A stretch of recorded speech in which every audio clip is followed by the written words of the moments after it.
Mesurer un débit d'air dans une gaine circulaire. Dans cette vidéo, j'utilise un anémomètre Testo 416 avec une hélice fine.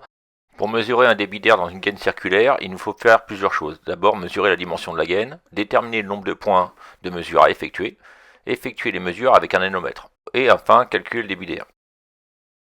Pour déterminer le nombre de points, j'utilise la norme française 16211, qui, en fonction de la largeur de la gaine, ici elle est de 400 mm, va nous donner un nombre de points de mesure à réaliser.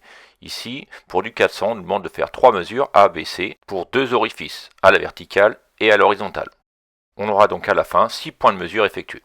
La norme nous permet aussi de déterminer où prendre ces points de mesure. Avec ces informations, nous allons maintenant préparer notre anémomètre. La première mesure sera à 40 mm, la deuxième à 200 et la troisième à 360 mm. Mon anémomètre est gradué, mais je préfère laisser un repère à l'aide d'un adhésif aux dimensions souhaitées.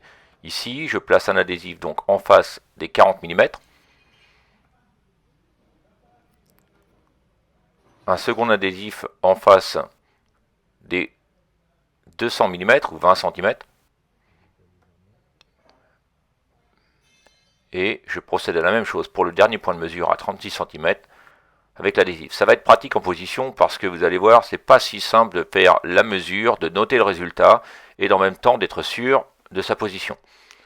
Voilà, je retrouve donc les 3 cotes A, B, C qui étaient déterminés par la norme. On va maintenant faire la mesure et vous voyez, l'adhésif est bien pratique. On fait la mesure, on attend que ça se stabilise, c'est pas toujours simple avec l'air et on note le résultat. Le deuxième point de mesure à 20 cm, j'obtiens 8,3 mètres par seconde. Maintenant, je passe au troisième point de mesure, 36 cm, code C. J'attends que ça se stabilise et j'obtiens 8,1 mètres par seconde. Je fais les deuxièmes mesures par l'axe vertical.